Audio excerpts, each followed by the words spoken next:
এরা রাখালি করে, তোমাদের এরা রাখালি করে, আপনাদের ইমানের রাখালি করে, আপনাদের ইসলামের রাখালি করে। এরা এরা আপনাদের জানমালের রাখালি করে। ওলামায়ে উম্মত আপনাদের জানমালের রাখাল। কি বলছি বলেন? ওলামায়ে উম্মত আপনাদের জানমালের কি?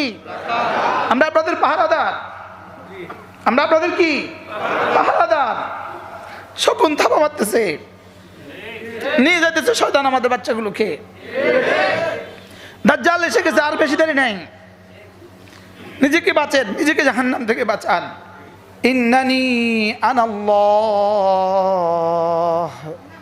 মূসা আমার নাম আল্লাহ। হযরত মূসা তিনি তো কালিম, কালিম তো জিজ্ঞেস করে ফেললেন আপনার নাম আল্লাহ, এটা তো শুনলাম বড় প্রিয় নাম, প্রথম শোনা। নবী তো প্রথম শোনাতেই তো কি হয়ে গেছে গা। এবার জিজ্ঞেস করলেন আপনার পরিচয় কি? এবার রব্বুল আলামিন বলেন লা ইলাহা ইল্লা আনা, লা ইলাহা ইল্লা আনা, আমার নাম আল্লাহ, আর আমার সবচেয়ে বড় পরিচয় আমি ছাড়া কোনো মাবুদ নাই, আমি ছাড়া কোনো মাবুদ নাই। বলেন সৈয়দ আলুসি বড় মজা করে বলেন তিনভাবে আল্লাহ বলেছেন, কখনো আনা, কখনো আন্তা, কখনো হুয়া, কখনো লা ইলাহা ইল্লা আনতা, কখনো লা ইলাহা ইল্লা আনা, কখনো লা ইলাহা ইল্লাল্লাহ, কখনো লা ইলাহা ইল্লাহু। সুবহানাল্লাহ। কখনো তিনি ছাড়া কেউ নাই, কখনো তুমি ছাড়া কেউ নাই, কখনো আমি ছাড়া কেউ নাই, কখনো আল্লাহ ছাড়া কেউ নাই। কি এতভাবে কেন বলেছেন? বান্দা যদি তুমি নাম ধরে বলো তখনও আমি আমার নামই বলবা, যদি তুমি সর্বনাম থার্ড পারসন বলো আমাকেই বলবা, সর্বনাম যদি সেকেন্ড পারসন বলো আমাকেই বলবা, সর্বনাম যদি ফার্স্ট পারসন বলো আমাকেই বলবা, গায়েব বললে আমাকেই বলবা, হাজির বললে আমাকেই বলবা, মুতাকাল্লিম বললেও আমাকেই বলবা। আমি ছাড়া কেউ নাই, তুমি ছাড়া কেউ নাই, তিনি ছাড়া কেউ নাই, আল্লাহ ছাড়া কেউ নাই। লা ইলাহা ইল্লা আনা, আনা মানে কি? আমি। আনা মানে কি? আমি। আমি ব্যতীত কেউ নাই। লা ইলাহা ইল্লা আনতা, আনতা মানে কি? তুমি। তুমি ছাড়া কেউ নাই।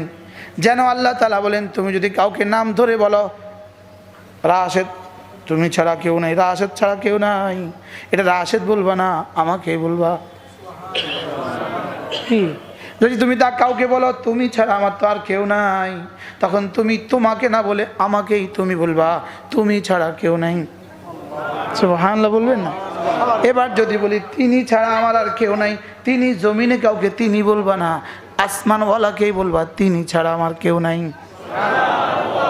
কি এবার তিনটার নাম মেনশন করে যদি বলো, এবার নামটা ঠিক করে দাও, লা ইলাহা ইল্লাল্লাহ, লা ইলাহা ইল্লাল্লাহ, লা ইলাহা ইল্লাল্লাহ, লা ইলাহা ইল্লাল্লাহ। শুদ্ধ করা দরকার কিনা? আমাদের খুলনার হযরত ওয়ালার দামাত বারাকাতুহুম হযরত মাওলানা মুফতি নুরুল আমিন দামাত বারাকাতুহুম তিনি বলেন কালিমায়ে তয়্যিবা পড়তে 3 অঙ্গের কাজ আছে। কয় অঙ্গের কাজ? 1 নম্বরে জিহ্বার কাজ, 2 নম্বরে কানের কাজ, 3 নম্বরে দিলের কাজ। সুবহানাল্লাহ। 1 নম্বরে কি? জিহ্বার কাজ। হযরত বলেন যে জিহ্বার কাজ হলো 2টা, শুদ্ধ করে পড়া, ধীরে ধীরে পড়া, শুদ্ধ করে পড়া, ধীরে ধীরে পড়া। কানের কাজ হলো 1টা, ধ্যানের সাথে শোনা। দিলের কাজ হলো 3টা। 1 নম্বরে কি বলেছি এটা বোঝা, 2 নম্বরে কার জন্য বলেছি এটা বোঝা, 3 নম্বরে কেন বলেছি এটা বোঝা। কি 1 নম্বরে কি কি বলেছি বলেন, 2 নম্বরে কার জন্য বলেছি, 3 নম্বরে কেন বলেছি বলেন, কি বলেছি, কেন বলে, কার জন্য বলেছি, কেন বলেছি। তাহলে আমি যখন মুখে বললাম লা ইলাহা ইল্লাল্লাহ, মুখে শুদ্ধ করা, কি করা? 2 নম্বরে দিল বলবে কি বলেছি, তাহলে দিল বলবে হ্যাঁ আল্লাহ তাআলা ছাড়া কোনো মাবুদ নাই। দিলে কি বলবে? আল্লাহ তাআলা ছাড়া কোনো মাবুদ নাই। এবার দিল 2 নাম্বার প্রশ্ন, কার জন্য বলেছ? উত্তর হবে রব্বুল আলামিনের জন্য বলেছি। 3 নম্বরে কেন বলেছি? 3 নম্বরের উত্তর হলো 3টা। আমি তাকে ভালোবাসি এজন্য বলেছি, আমি তার কাছে জান্নাতের আশা করি এজন্য বলেছি, আমি না জাহান্নামকে ভয় করি এজন্য বলেছি। আল্লাহ, কয়টা? 1 নাম্বার তার ভালোবাসায়, 2 নাম্বার তার রহমতের আশায়, 3 নাম্বার তার আযাবের ভয়ে। সুবহানাল্লাহ। গত 30 বছর ধরে একটানা প্রতিদিন ভিতরের নামাজের শেষ রাকাতে আমরা 2টো শব্দ বলি, অনারজু রহমাতাক অনাখশা আযাবাক। বলেন, অনারজু রহমাতাক অনাখশা আযাবাক। অনারজু রহমাতাক, আমি না রব্বুল আলামিন, আমি না আপনার রহমতের আশাবাদী, আমি না আপনার রহমতের কি। এরপরে কি? অনাখশা আযাবাকা, আমি আপনার আযাবকে ভয় করি। লেকিন বলছি 30 বছর, বুঝি নাই একবারও। কি হযরত হাকিমুল উম্মত বলেছেন, আমাদের বলা কেমন জানেন? ময়নার আসসালামু আলাইকুমের মতো। ময়না কি বলে? আরে ময়নাকে শিখিয়ে দিছে তো, ময়না বলে আসসালামু আলাইকুম। আরে বলে কি বলে এটা বলেন? আচ্ছা, ময়না যে বলছে কয় না কি পাবে? কেন? ও কি জিহ্বা দিয়ে বলছে না দিল দিয়ে বলছে? শুধুই জিহ্বা। দিলে যে কি করছে দিলের কোনো খবর আছে? বলেন না, দিলের কোনো খবর আছে? দিল ঘুরে ফ্যাক্টরিতে, দিল ঘুরে মোবাইলে। আমাদের খুলনার হযরত আল্লাহ কি বলেন জানেন? আল্লাহ হযরত হায়াতের মধ্যে বরকত দান করেন। হযরত আল্লাহ বলেন, যার নামাজের বাইরে চোখ মাহফুজ, তার নামাজের ভিতরে দিল মাহফুজ। সাভারবাসীর যে কি অবস্থা আল্লাহ ছাড়া কেউ জানে না। সাভারবাসীর চোখের কি হালত আল্লাহ ছাড়া কেউ, আমি আর আইতাম না, আমি আর জীবনেও আইতাম না, আমি আইতাম না চোখের। এই চোখের হেফাজত করতে করতে এই চোখের উপরে যে কন্ডিশন গেছে আজকে সারাদিনে, আজকে সারাদিনে চোখের যা অবস্থা হয়েছে, পুরা 2-3 মাসের মক্কা শরীফের যা আছে সব শেষ হয়েছে সাভারায়। কি? নামাজের বাইরে যার চোখ মাহফুজ, বলেন মাহফুজ মানে সংরক্ষিত। নামাজের বাইরে যার চোখ মাহফুজ, নামাজের ভিতরে তার দিল মাহফুজ। কি কথাটা কইছে? এই জন্যই আজীব বিষয়। দেখেন, কুল্লিল মুমিনিন ইয়াগুদ্দু মিন আবসারিহিম ওয়া ইয়াহফাজু ফুরুজাহুম। আল্লাহু আকবার। হেফাজতে ফরজের জন্য লাজিম করে দিয়েছেন গদ্দে বসর। তাহলে বোঝা গেছে গদ্দে বসর হেফাজতের লাজিম। সুবহানাল্লাহ। তাইলে বোঝা গেছে গদ্দে বসর মানে চোখ নিচু করা। চোখ কি করা? গদ্দে বসর মানে কি? চোখ নিচু করা। হেফাজতে ফরজ মানে লজ্জাস্থানকে হেফাজত করা। যার চোখ নিচু করবে লজ্জাস্থান তার মাহফুজ। সুবহানাল্লাহ বলে না? তাইলে বলেন, যার চোখ মাহফুজ লজ্জাস্থান মাহফুজ। হাকিমুল উম্মত মুজাদ্দিদ মিলাদ আশরাফিনা আল্লাহ মারকাদা বলেন, ভিন নারী থেকে একবার 2 চোখ নিচু করা, ভিন নারী থেকে একবার 2 চোখ নিচু করা 10,000 রাকাত নফলের চেয়েও ভারী। মুখস্থ করেন, কি বলছি বলেন?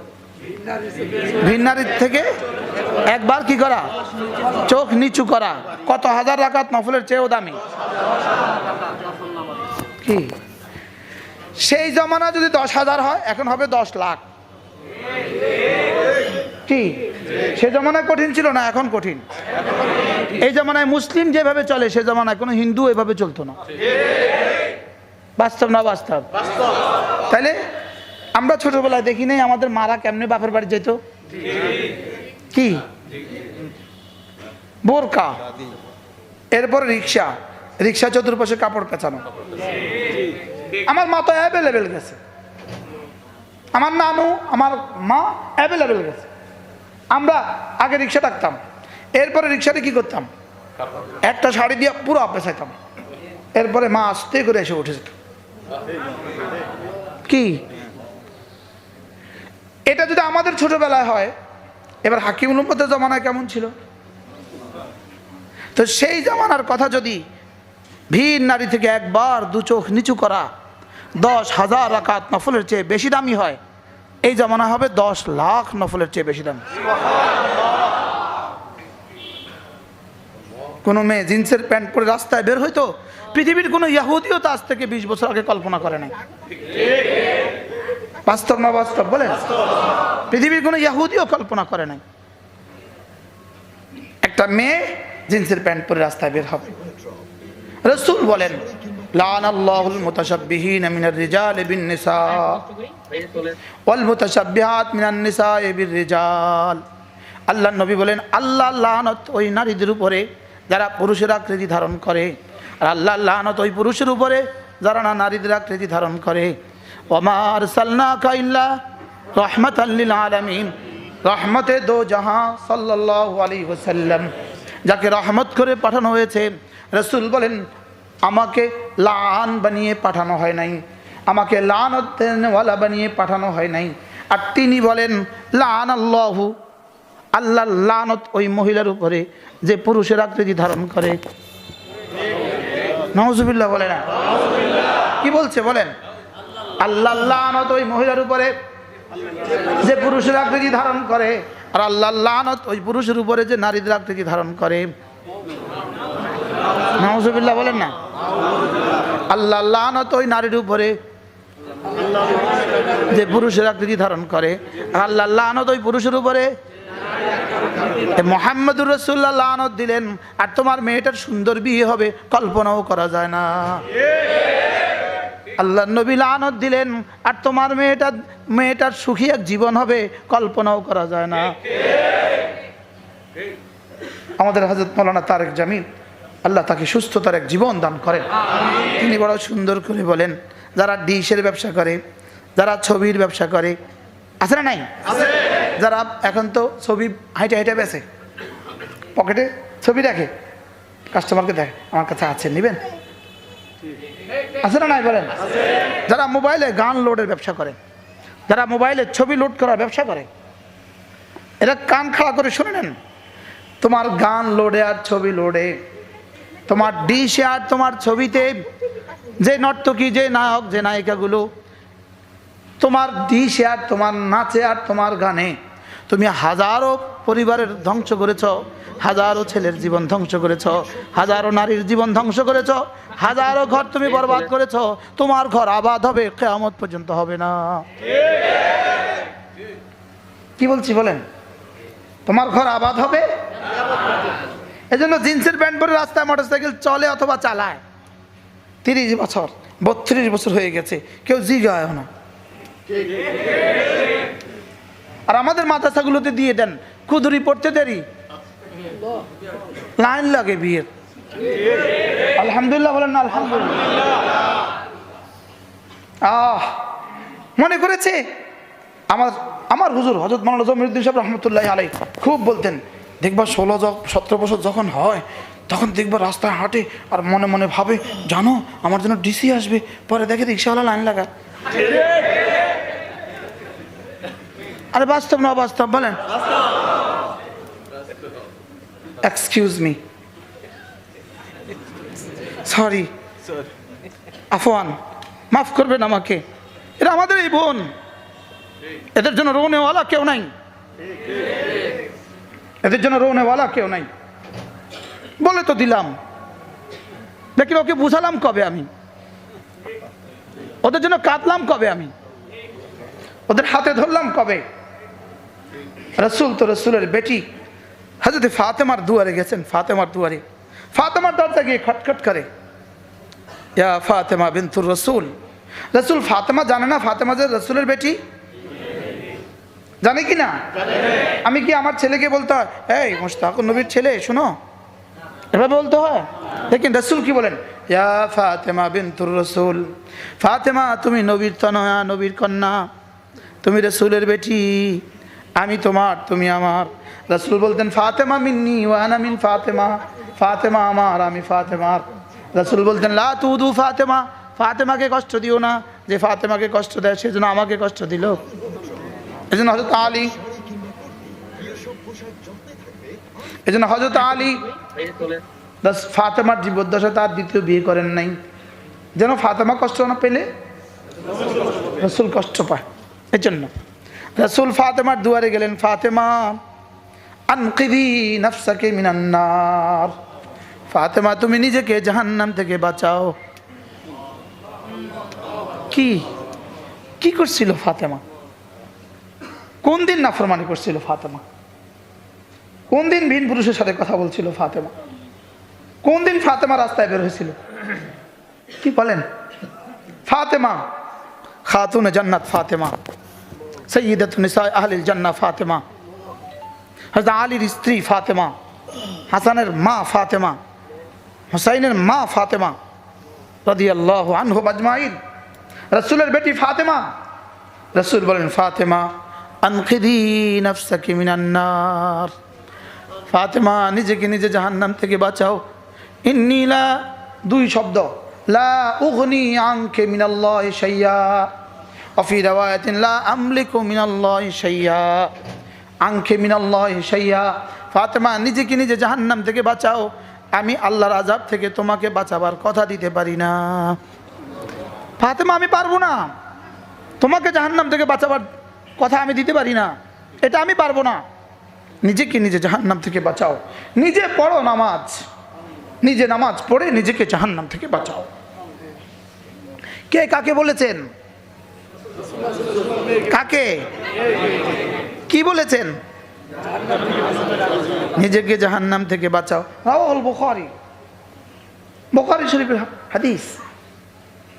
লা আমলিকু আনকি মিনাল্লাহি শাইয়া, ফাতেমা আমি তোমাকে জাহান্নাম থেকে বাঁচাবার কথা দিতে পারি না, তুমি নিজেকে জাহান্নাম থেকে বাঁচাও। আনকিদি নাফসাকি মিনান নার, আনকিদি নাফসাকি মিনান নার, তুমি তোমাকে জাহান্নাম থেকে বাঁচাও। এবার তার ফুফির দুয়ারে গেলেন, ফুফির নাম সফিয়া। ইয়া সাম্মাতুর রাসূল, হে সফিয়া আপনি রাসূলের ফুফি লাগেন, এজন্য নির্ভর করার কোনো সুযোগ নাই, এজন্য ভরসা করার কোনো সুযোগ নাই, এজন্য আশাবাদী হয়ে থাকার কোনো সুযোগ নাই। আনকিদি নাফসাকি মিনান নার, নিজেকে নিজে জাহান্নাম থেকে বাঁচান। লা আমলিকু মিনাল্লাহি শাইয়া, আল্লাহর আযাব থেকে আমি আপনাকে বাঁচাতে কথা দিতে পারি না। কি বলেন? মেয়েটা জাহান্নামের দিকে হন হন করে দৌড়াইতেছে, আপনি জান্নাতে চলে যাবেন, বিষয়টা এত সহজ। খু আনফুসাকুম ওয়া আহলিকুম নারা, নিজেকে জাহান্নাম থেকে বাঁচাও, ছেলেকে জাহান্নাম থেকে বাঁচাও, মেয়েকে জাহান্নাম থেকে বাঁচাও, বিবিকে জাহান্নাম থেকে বাঁচাও, ভাতিজা ভাতিজিগুলোকে জাহান্নাম থেকে বাঁচাও, নিজের প্রিয়জনদেরকে জাহান্নাম থেকে বাঁচাও, নিজের প্রিয়জনদেরকে জাহান্নাম থেকে বাঁচাও। ও আনদির আশিরাতাকাল আকরাবিন, আপনার নিকটতম মানুষগুলোকে জাহান্নামের ভয় দেখান। ও আনদির আশিরাতাকাল আকরাবিন, ছেলেকে জাহান্নাম থেকে বাঁচান। আপনি নামাজ পড়ছেন লেকিন ছেলে নামাজ পড়ে না, আপনি নামাজ পড়ছেন লেকিন মেয়েটা নামাজ পড়ে না, আপনি তো মসজিদে থাকছেন লেকিন মেয়েটা নামাজ পড়ে না, মেয়েটা হন হন করে বাজারে বাজারে ঘুরে, আপনি জান্নাতে চলে যাবেন। আল্লাহর কসম, মনে হয় রব মাফ না করলে এটা হবে না, ওটা আপনাকে হাতে ধরে জাহান্নামে পৌঁছিয়ে দিবে। নাউযুবিল্লাহ বলেন না? কি করা যায়? পরামর্শ করেন, কি করা যায়? ইয়া আইয়ুহাল্লাযীনা কুল লিল মুমিনিন, কুল লিল মুমিনিন ইয়াগুদ্দু মিন আবসারিহিম ওয়া ইয়াহফাযু ফুরুজাহুম যালিকা আযকা লাহুম। তারপরে কি? আল্লাহু ইয়ালামু মা তাসনাউন। আল্লাহ তাআলা বলেন, হাবিব আপনি একটু বলে দিন, আপনার উম্মতদেরকে বলে দেন, ওরা যেন ভিন নারী থেকে চোখ দুটোকে নিচু করে। কি বলছে বলেন? আবার বলেন, এটা কার হুকুম? করাচির হযরত ওয়ালা রাহমাতুল্লাহ আলাইহি বলতেন, এটা আল্লাহ এভাবে বলতে পারতেন, ইয়া আইয়ুহাল্লাযীনা আমানু গুদ্দু আবসারাহুম, হে মুমিনরা তোমরা তোমাদের চোখগুলোকে নিচু করো।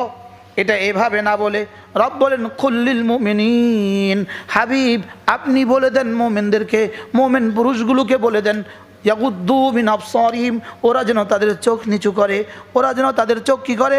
নিচু করে। ওয়া ইয়াহফাযু ফুরুজাহুম, এবং তাদের লজ্জাস্থানগুলোকে হেফাজত করে। করাচি হযরত ওয়ালা বলেন, এখানে আল্লাহ তাআলা এভাবে কেন বললেন? যেন আল্লাহ তাআলা বুঝাতে চাইলেন, হাবিব এরা যে কাজটা করে, ভিন নারীর দিকে চোখ তোলে, এটা আমার কাছে শরম লাগে, এটা আমার বলতেও লজ্জা লাগে, এটা আমি বলবো না, আপনি একটু বলে দেন। কি কথাটা?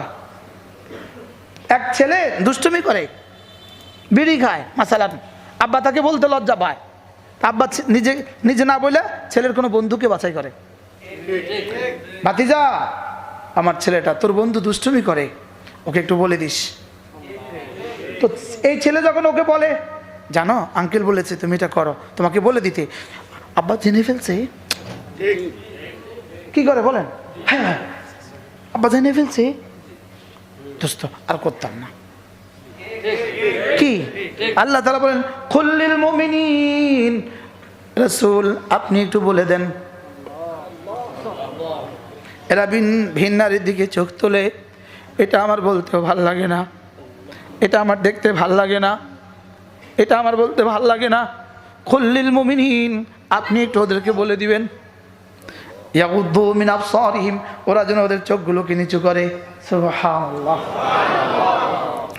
ওরা যদি ওদের চোখগুলোকে নিচু করতে পারে, ইয়াগুদ্দু মিন আবসারিহিম, ওরা যদি ওদের চোখগুলোকে নিচু করতে পারে, ইয়াহফাজু ফুরুজাহুম, তার লজ্জাস্থান বেঁচে যাবে। সুবহানাল্লাহ, চোখগুলোকে যদি নিচু করে, বলেন চোখগুলোকে যদি নিচু করে লজ্জাস্থান হেফাজত হয়ে যাবে। এবার আল্লাহ তাআলা বলেন, যালিকা আযকা লাহুম, এটা না ওদের হৃদয়, ওদের চোখগুলোকে, ওদের কানগুলোকে, ওদের দিমাগকে, ওদের দিলকে, ওদের লজ্জাস্থানকে, ওদের জিন্দেগিকে, ওদের দুনিয়াকে সাজাবার জন্য বড় সহায়ক, পবিত্র করার জন্য বড় সহায়ক। সুবহানাল্লাহ বলেন, যালিকা আযকা লাহুম। উলামা ইকরাম বলেন, এখানে আথার নাই, যালিকা আযকা লাহুম বলেন, আজকা মানে কি? পবিত্রতার সবচেয়ে বড় রাস্তা। সুবহানাল্লাহ, যালিকা আযকা লাহুম, যালিকা আযকা লাহুম বলেন না। এবার বলেন, যার দিকে তাকানো হারাম, যার চেহারার দিকে তাকানো হারাম, তার ছায়ার দিকে তাকানো হারাম, তার ছবির দিকে তাকানো হারাম, তার ছায়া ছবি তাকানো হারাম। কি বলছি বলেন? ছায়া ছবির দিকে তাকানো হারাম। কয়টা? দেয়ালে আঁকা, এটা হলো ছবি। দেয়ালে আঁকা, এটা কি? ছবি। পানিতে বা গ্লাসে, এটা হলো ছায়া। মোবাইলে বা কম্পিউটারে বা স্ক্রিনে বা টেলিভিশনে, এটা হলো ছায়া ছবি। কি বলছি বলেন? এখন কোনটা দিকে চলতেছে? কোনটা চলতেছে? কোনটা না চলে বলেন? কোনটা না চলে? কি করা যায় বলেন? কোন আল্লাহওয়ালাকে মহাব্বত করেন, কোন আল্লাহওয়ালার সাথে লেগে যান, বাঁচা যাবে না। কি বলেন? বাঁচা যাবে না, কোন আল্লাহওয়ালার সাথে লেগে যান। মুরগির বাচ্চা বাঁচতে হলে কি করে? মায়ের কাছে চলে যায়, বিড়ালের থাবা থেকে বেঁচে যায়। কি বাস্তব না বাস্তব? গরুর বাচ্চাকে কুকুরে থাবা দিছে, গরুর বাচ্চা কি করে? এই জন্য কোন আল্লাহওয়ালার সাথে লেগে যান, নাকি আল্লাহওয়ালার সাথে যুদ্ধ করবেন? লেগে যান কোন আল্লাহওয়ালার সাথে। হারা হারা আলেমে দিন, কোনো না কোনো আল্লাহওয়ালার সাথে লেগে যাও, গুনাহ থেকে বাঁচা যাবে না।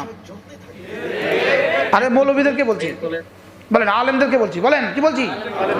কোন আল্লাহওয়ালাকে মহাব্বত করেন, বলেন কি বলছি? মাঝে মাঝে তবলিগি বাইরন, মাঝে মাঝে আল্লাহওয়ালাদের মজলিসে যান, মাঝে মাঝে ঢালকানগর চলে যান, মাঝে মাঝে যাত্রাবাড়ি চলে যান। কোন আল্লাহওয়ালাকে ভালোবাসেন, কোন আল্লাহওয়ালার কিতাবাদি সামনে রাখেন। আরে বুঝতে পারছি বলেন না? বাঁচবেন কিভাবে? আমি বলি, ছোটবেলায় নুরানি মাদ্রাসা পড়েন নাই, জওয়ান বেলায় তবলিগেও যান নাই, বুড়ো বেলায় কোনো আল্লাহওয়ালাদের খানকাও যান না, আপনার আর কোন বেলা বাকি আছে? আপনারা আপনার সামনে রাস্তাটা কোনটা? আর কি শেষ? তো সবই তো শেষ, বলেন না? সবই তো শেষ, থাকলো কি? আর কি থাকলো? আর শুধু একটা বার্মা বাকি থাকলো, বার্মা, শুধু একটা বার্মার পরিণতি বাকি থাকলো, একটা কাশ্মীরের পরিণতি বাকি থাকলো। এই মৌলবীরা বাধা হয়ে আছে, এজন্য এদেরকে সরিয়ে দাও। এরা রাখালি করে তোমাদের, এরা রাখালি করে, আপনাদের ইমানের রাখালি করে, আপনাদের ইসলামের রাখালি করে, এরা এরা আপনাদের জানমালের রাখালি করে। ওলামায়ে উম্মত আপনাদের জানমালের রাখাল। কি বলছি বলেন? গোলাম মোহাম্মদ আপনাদের জানমালের কি? আমরা আপনাদের পাহারাদার, আমরা আপনাদের কি পাহারাদার। শকুন থাপা মারতেছে, নিয়ে যেতেছে শয়তান আমাদের বাচ্চাগুলোকে। দাজ্জাল এসে গেছে, আর বেশি দেরি নাই। নিজেকে বাঁচেন, নিজেকে জাহান্নাম থেকে বাঁচান। নিজের সন্তানগুলোকে এখনো সময় আছে, দিয়ে দেন নুরানি মাদ্রাসায়। নিজের ছেলেকে দিয়ে দেন, মেয়েকে দিয়ে দেন। আল্লাহর কসম, আল্লাহর কসম, তোমার ছেলেকে তোমার মেয়েকে দিয়ে যদি 1 কোটি মানুষ গুনাহ করে, 1 কোটি মানুষের পিঠে যে পরিমাণ চাবুক হবে, তোমার একা পিঠ। আরেকটু কষ্ট করি বাইরে চলে।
ট্রিটমেন্ট এবং ডার্মা কসমেটিক্সের উপরে আপ টু 50% ডিসকাউন্ট চলে আসুন বাণিজ্যিক ব্রাঞ্চে।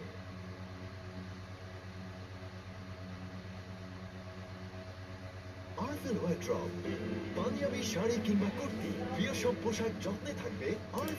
আরেকটু কষ্ট করি বাইরে চলে।